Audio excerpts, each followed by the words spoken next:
নমস্কার। গল্পস্বল্পর আসরে আপনাদের সবাইকে স্বাগত। আমার আজকের গল্প তেজি বউ, মানিক বন্দ্যোপাধ্যায় রচনা। সুমতির একটা মস্ত দোষ ছিল, তেজ। দেখিতে শুনিতে ভালোই মেয়েটা, কাজে কর্মেও কম পটু নয়। দরকার হইলে মুখ বুজিয়া উদয়াস্ত খাটিয়া যাইতে পারে। স্নেহ মমতা করার ক্ষমতাটাও সাধারণ বাঙালি মেয়ের চেয়ে তার কোনো অংশে কম নয়। খারাপ কেবল তার অস্বাভাবিক তেজটা। কারও এতটুকু অন্যায় সে সহিতে পারে না। তুচ্ছ অপরাধ মার্জনা করে অপরাধীকে অপরাধের তুলনায় 3 গুণ শাস্তি দিয়া কারো কাছে মাথা নিচু করিতে তার মাথা কাটা যায়। হুকুম দেবার অধিকার যার আছে তার কথা সবই সে শোনে, যতক্ষণ কথাগুলি হুকুম না হয়। যত জোর হুকুম তত বড় অবাধ্য সুমতি। সবচেয়ে বিপদের কথা, কোনো বিষয়ে কারো বাড়াবাড়ি সুমতি সহ্য করিতে পারে না। গায়ে পড়িয়া তেজ দেখায়।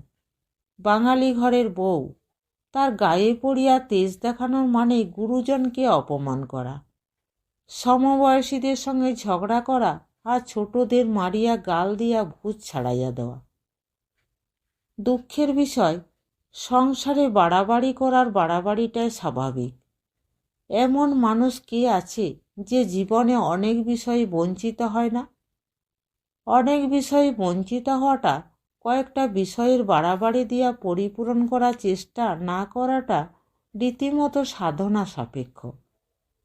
সংসারে লোক সাধনার ধার ধারে বা ইচ্ছা করিলেই ধারিতে পারে, এরকম একটা ধারণা সাধু মহাত্মারাও পোষণ করেন বটে, কিন্তু কথাটা সত্য নয়। সুমতি তাই পদে পদে বিপদ। বিবাহের আগে গুরুজনদের মান না রাখিয়া সমবয়সীদের সঙ্গে ঝগড়া করিয়া আর ছোটদের বকিয়া মারিয়া ক্রমাগত হাঙ্গামা সৃষ্টি করা যদি বা চলে, বিবাহের পর শ্বশুরবাড়িতে এসব চলিবে কেন? প্রথম বছর তুই সুমতির প্রাণপণে তেজটা দমন করিয়া রাখিয়াছিল। 2-1 বার সকলকে বিরক্ত ও ক্রুদ্ধ করার বেশি ভয়ানক কিছু করে নাই। অবস্থা বিপাকে কৃত্রিম সংযম আর প্রকৃতিগত স্বাভাবিক তেজের লড়াইয়ে সংযমটা ক্ষয় পাইতে পাইতে নিঃশেষ হইয়া আসায় এখন সে পড়িয়াছে মুশকিলে। শাশুড়িকে একদিন বেলুনে নিয়া মাড়িতে উঠাইয়া ছাড়িয়াছে। প্রথমবার বলিয়া শাশুড়ি মাড়িতে উঠিয়ায় ক্ষান্ত হইয়াছেন, একেবারে মারিয়া বসেন নাই। কিন্তু কতকাল না মারিয়া থাকিতে পারিবেন? একে মেয়ে মানুষ, তার শাশুড়ি, ধৈর্যের সীমা তার স্বভাবতই সংকীর্ণ। এতখানি তেজ সুমতি কোথা হইতে পাইল বলা কঠিন। তার বাবার সদানন্দ অতি নিরীহ গোবেচারী মানুষ। কখন মানুষকে চটাইয়া বসেন এই ভয়ে সর্বদা শশব্যস্ত। মা চিররুগ্ন, রোগে ভুগিয়া ভুগিয়া মেজাজটা তার বিগড়াইয়া গিয়াছে বটে। বলা নাই কওয়া নাই হঠাৎ রাগিয়া কাঁদিয়া মাথা কপাল কুটিয়া যখন তখন অনর্থ বাঁধান বটে, কিন্তু সেটা তেজের লক্ষণ নয়। মানুষটা আসলে ভয়ানক ভীরু। বড় ভাই দুজনে 20-22 বছর বয়স হইতে কেরানি। তাদের তেজ থাকার প্রশ্নই ওঠে না। বোনেরা সব অতিরিক্ত লজ্জা সরম আর ভাবপ্রবণতায় ঠাসা। 4 জনেই অমানসিক সহিষ্ণুতার বর্মে গা ঢাকা দিয়া স্বামী পুত্রের জন্য জীবন উৎসর্গ করিয়া দিয়াছে। এদের মধ্যে সুমতির আবির্ভাব প্রকৃতির কোন নিয়মে ঘটিল বলা যায় না, কোনো নিয়মের ব্যতিক্রমে ঘটিল তাও বলা যায় না। আগাগোড়া সবটাই দুর্বোধ্য রহস্যে ঢাকা। লজ্জা সরম ও ভাবপ্রবণতা কিছু কম হওয়া আশ্চর্য নয়। প্রকৃতিতে কিছু অসহিষ্ণুতার আমদানিও বোধগম্য ব্যাপার, কিন্তু স্বামী পুত্রের জন্য জীবন উৎসর্গ করার মধ্যে এতখানি তেজ বজায় রাখা যেমন খাপছাড়া তেমনি অবিশ্বাস্য। পুত্র সুমতির মোটে একটি, এখনো 2 বছর পূর্ণ হয় নাই। আর একটি যে কয়েক মাসের মধ্যে আসিয়া পড়িবার আগে সে পুত্র অথবা কন্যা তা নির্ণয় করা অসম্ভব। তবে সুমতি আশা করে এটিও পুত্রই হইবে। দুটি পুত্রের পর একটি কন্যা হইলে মা হওয়ার আনন্দে একদিন সে কি পরিমাণ গর্বই না মিশাইতে পারিবে। এসব ভবিষ্যতের কথা। আপাতত প্রথমটির মতো দ্বিতীয়টিকেও বাপের বাড়িতে গিয়া ভূমিষ্ঠ করার সাধটা সুমতির অত্যন্ত প্রবল হইয়া ওঠায় একটা ভারী গোলমালের সৃষ্টি হইল। শাশুড়ি ঘাড় নাড়িয়া বলিলেন, না, বাপের বাড়ি যেতে হবে না। এই না সেদিন এলে বাপের বাড়ি থেকে? সুমতি যুক্তি দিয়া বলিল, সে তো গিয়েছিলাম ছোটদার বিয়েতে, তাও তো 7টা দিনও থাকতে পেলাম না। মেজাজটা শাশুড়ির ভালো ছিল না। সকালে খোকাকে দুধ খাওয়ানোর সময়ে খোকা ভয়ানক চিৎকার জুড়িয়া দেওয়ায় শাশুড়ি বিশেষ কোনো অসন্তোষ বা বিরক্তি বোধ না করিয়াও নিছক শাশুড়িত্ব খাটানোর জন্য একবার বলিয়াছিলেন, না কাঁদিয়ে দুধটুকু পর্যন্ত খাওয়াতে পারো না বাছা? আগে হইলে সুমতি চুপ করিয়া থাকিত, আজকাল সংযম ক্ষয় হইয়া আসায় মুখ তুলিয়া বলিয়া বসিয়াছিল, দুধ খাওয়াবার সময় ছেলেপুলে একটু কাঁদে। কাঁদে না তোমার মাথা, বড় তো মুখ হয়েছে তোমার বৌমা আজকাল।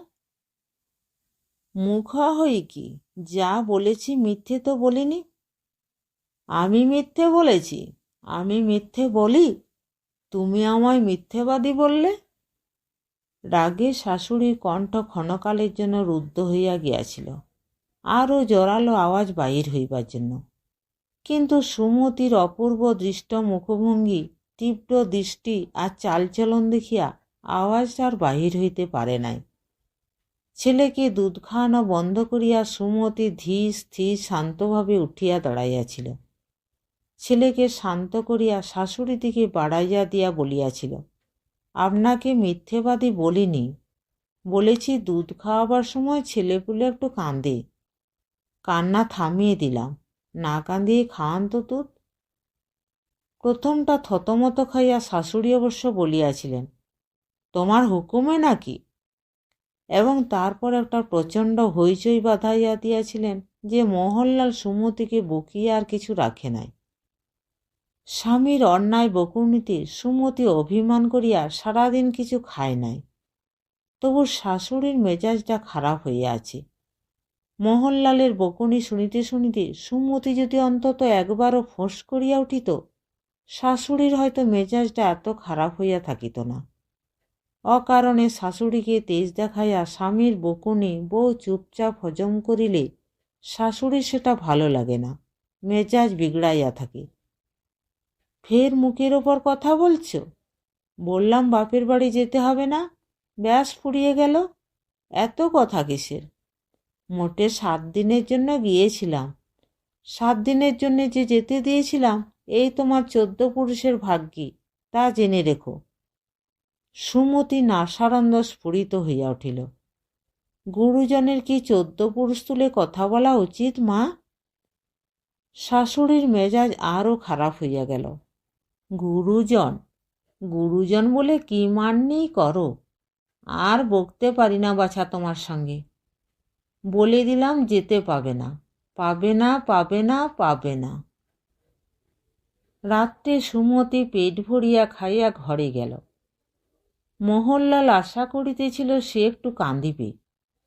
গা ঘেঁষিয়া বসিয়া শাশুড়ি ছেলে মানুষিতে উত্ত্যক্ত হওয়ার সত্ত্বেও ক্ষমা করার ভঙ্গিতে একটু হাসিয়া সুমতি বলিল, কি অন্যায় দেখো তো মার, এ সময়ে বাপের বাড়ি না গেলে চলে? আমায় নেবার জন্য বাবা চিঠি লিখেছেন, মা স্পষ্ট বলে দিলেন যেতে দেবেন না। কালকে চিঠির জবাব লেখা হবে। সকালে মাকে তুমি একটু বুঝিয়ে বলো, কেমন? সুমতি একটু কাঁদিলে বাপের বাড়ি যাওয়ার জন্য ব্যাকুল হইয়া পায়ে না পড়ুক, অন্তত বুকে মুখ লুকাইয়া আত্মসমর্পণ করিলে মোহনলাল তা করিত। বুঝাইয়া বলা কেন, স্পষ্ট করিয়াই বলিত, যে বাপের বাড়ি পাঠাইয়া দেয়া হোক। সুমতি তেজ দেখিয়া সে রাগ করিয়া বলিল, আমি বলতে টলতে পারব না। পারবে না? বেশ বেশ মানে? তোমার যখন ইচ্ছা হবে তখনই বাপের বাড়ি যেতে দিতে হবে নাকি? সুমতি সরিয়া সোজা হইয়া বসিয়া বলিল, যখন ইচ্ছা বাপের বাড়ি আবার কবে গেলাম? সুতরাং মোহনলাল রাগ করিয়া বলিল, বাপের বাড়ি যাওয়া না যাওয়ার মালিক তুমি নাকি? যখন পাঠানো হবে যাবে, যখন পাঠানো হবে না যাবে না। অত মেজাজ দেখাচ্ছ কিসের? বাড়ির বউ না তুমি? বউ না হলে এমন অদৃষ্ট হয়? যেতে দেবে না? না। কেন দেবে না? আমার খুশি। এতক্ষণ সুমতি তেজটা চাপিয়া রাখিয়াছিল, আর পারিল না। নাসানন্দ স্ফুরিত হইতে লাগিল। হাড়িমুচিরাও তোমাদের মতো বইয়ের উপর খুশি খাটায় না, তাদেরও দয়া মায়া আছে। তোমরা ভদ্রলোক কি না? ঘুমন্ত খোকার পাশে আছড়াইয়া পড়িয়া চোখ বুজিয়া সে অসমাপ্ত কথাটা শেষ করিল অন্য কথা দিয়া, প্রতিজ্ঞা করার মতো করিয়া, আমি যাবই এবার। মোহনলাল রাগে আগুন হইয়া বলিল, মা যদি বা যেতে দেন, আমি দেব না। তোমার মতো বেয়াদব নচ্ছার মাগিকে ধরে চাবকানো উচিত। সুমতি চোখ মেলিয়া বলিল, 1 মাসের মধ্যে যদি আমি বাপের বাড়ি না যাই, চাবক কেন? আমায় ধরে তুমি জুতিও। এত কাণ্ড ঘটিবার কোনো প্রয়োজন ছিল না। শাশুড়ির কাছে একটু নম্র হইয়া থাকিলে আর মাথা নিচু করিয়া আবদার ধরিলে, প্রথমটা অরাজি হইলেও শেষ পর্যন্ত শাশুড়ি রাজি হইয়া যাইতেন। মোহনলালের কাছে একটু কাঁদিলেই কাজটা হইয়া যাইত। অপরপক্ষে শাশুড়ি একটু মিষ্টি মুখে যদি বলিতেন যে এবার সুমতির বাপের বাড়ি না যাওয়াই ভালো, সুমতি ক্ষুণ্ণ হোক, রাগ করুক, বাপের বাড়ি যাওয়ার জন্য মরিয়া হইয়া উঠিত না। এমনকি শাশুড়ির সঙ্গে কলহ করিয়া ঘরে যাওয়ার পর মোহনলাল যদি শুধু বলিত, মা যখন মানা করেছেন, এবার বাপের বাড়ি নাই বা গেলে, সুমতি হয়তো ফোঁস করিয়া একটু কাঁদিয়া বলিত, আচ্ছা। বাপের বাড়ি যাওয়ার সমস্যার চমৎকার মীমাংসা হইয়া যাইত। সুমতির তেজের জন্য সব গোলমাল হইয়া গেল। এখান হইতে কর্তৃপক্ষে চিঠি গেল, এবার বৌমাকে পাঠানো হইবে না, পাঠানো সম্ভব নয়। অনেক কারণ আছে। সুমতি নিজে বাবার কাছে লিখিয়া দিল, যত শীঘ্র সম্ভব কাহাকেও পাঠাইয়া যেন তাহাকে লইয়া যাওয়া হয়। সদানন্দ অনেক বুঝাইয়া মেয়ের কাছে লম্বা চিঠি লিখিলেন। কেউ যখন তাকে পাঠাইতে ইচ্ছুক নন, তাকে নেওয়ার জন্য বাড়াবাড়ি করা কি উচিত? এ চিঠির এমন একটা জবাব সুমতি লিখিয়া দিল যে ভদ্রলোক স্বয়ং 3 দিনের ছুটি নিয়া মেয়ের শ্বশুরবাড়ি আসিয়া হাজির হইলেন। বুক তখন তার ঢিপ ঢিপ করিতেছে, মুখ শুকাইয়া গিয়াছে। মেয়েকে নেওয়ার জন্য প্রায় সজল চোখে কত যে কাকুতি মিনতি করিলেন, অন্ত হয় না। কিন্তু সুমতির শাশুড়ি গো ছাড়িলেন না। ঘাড় নাড়িয়া কেবলই বলিতে লাগিলেন, না বেয়াই না, এবার বৌমাকে পাঠাতে পারব না। কাকুতি মিনতিতে মন গলার বদলে শেষ পর্যন্ত শাশুড়িকে রাগিয়া উঠিবার উপক্রম করিতে দেখিয়া ভয়ে ভয়ে সদানন্দ চুপ করিয়া গেলেন। সদানন্দ নিজে আসিয়া এভাবে বলিলে অন্য অবস্থায় শাশুড়ির মন হয়তো গলিয়া যাইত। বাপের বাড়ি যাওয়ার নিয়ে প্রথমবার সুমতির সঙ্গে যে ঝগড়া হইয়াছিল, তাও হয়তো তিনি আর মনে রাখিতেন না। কিন্তু ইতিমধ্যে সুমতি আরও অনেকবার তেজ দেখাইয়া বসিয়াছে। যেমন তেমন তেজ নয়, গা পুড়িয়া জ্বালা করার মতো তেজ। সুমতি বলিল, আমি তোমার সঙ্গেই চলে যাব বাবা, আমায় নিয়ে চলো। সদানন্দ মেয়েকে বুঝাইলেন। এইরকম অবস্থায় যত রকম উপায়ে মেয়েকে বোঝানো সম্ভব, তার একটাও বাদ দিলেন না। কিন্তু এ তো বোঝার কথা নয়, কথাটা তেজের। সুমতির মুখে সেই এক কথা, আমি তোমার সঙ্গে যাব, আমায় নিয়ে চলো। শেষে সদানন্দের মতো নিরীহ গোবেচারী মানুষটা পর্যন্ত বিরক্ত হইয়া বলিলেন, এরা পাঠাবে না, তবু তুই যাবি কীরকম? আমি নিয়ে যেতে পারবো না। এদের বুঝিয়ে শুনিয়ে রাজি করতে পারিস, আমায় চিঠি লিখিস, এসে নিয়ে যাব। যাবার জন্য এত পাগলামি বা কেন তোর? পরে না হয় যাস। সদানন্দ ফিরিয়া গেলেন। এবার নিজে তেজের আগুনে সুমতি নিজেই পুড়িতে লাগিল। শারীরিক অবস্থাটা তার এতখানি মানসিক তেজ সহ্য করিবার মতো ছিল না। এ অবস্থায় মনটা যত শান্ত আর নিস্তেজ থাকে ততই ভালো। হাত পাগুলি দেখিতে দেখিতে কাঠির মতো সরু হইয়া গেল। শুষ্ক শীর্ণ মুখে কেবল জল করিতে লাগিল দুটি চোখ। কথা কমিয়া গেল, খাওয়া কমিয়া গেল, আলস্য কমিয়া গেল। নিজের মনে নীরবে যতটা পারে কাজে অকাজে আত্মনিয়োগ করিয়া, আর যতটা পারে কোনো কাজ না করিয়া সে ছটফট করিতে লাগিল। তারপর সে 1 মাস সময়ের মধ্যে বাপের বাড়ি না যাইতে পারিলে চাবুকের বদলে স্বামীর জুতা খাইতে রাজি হইয়াছিল। সেই সময়টা প্রায় কাবার হইয়া আসায় একদিন শেষ রাত্রে কিছু টাকা আঁচলে বাঁধিয়া একাই বাপের বাড়ি রওনা হইয়া গেল। এ একটা মফস্বলের শহর। বাপের বাড়িটা মফস্বলের একটা শহরেই, কিন্তু সোজাসুজি যোগ না থাকায় কলিকাতা হইয়া যাইতে একটু সময় লাগে। সুমতির আরও অনেক বেশি সময় লাগিল, কারণ কলিকাতায় পৌঁছাইয়া বাপের বাড়ি যাওয়ার বদলে তাকে যাইতে হইল মেয়েদের একটা হাসপাতালে। খবর পাইয়া সদানন্দও আসিলেন, মোহনলালও আসিল, এবং মোহনলাল বিনা বাক্যব্যয়ে মেয়েকে বাপের বাড়ি লইয়া যাইবার অনুমতিও সদানন্দকে দিয়া দিল। কিন্তু হাসপাতালের ডাক্তার 1 মাস তাকে বিছানা ছাড়িয়া উঠিতে দিলেন না। 1 মাস পরে বাপের বাড়ি গিয়া 3 মাস পরে অনেকটা সুস্থ হইয়া সুমতির স্বামী গৃহে আসিল। আর কোনো পরিবর্তন হোক না হোক, সুমতির একটা পরিবর্তন স্পষ্টভাবে ধরা পড়িয়া গেল। দেখা গেল তার সবটুকু তেজ কর্পূরের মতো উবিয়া গিয়াছে। নমস্কার। গল্পটি ভালো লেগে থাকলে চ্যানেলটিকে লাইক, শেয়ার এবং সাবস্ক্রাইব করতে ভুলবেন না। আর আপনার মূল্যবান মতামত অবশ্যই লিখে জানাবেন। আপনাদের সহযোগিতা এবং ভালোবাসা আমার খুবই প্রয়োজন।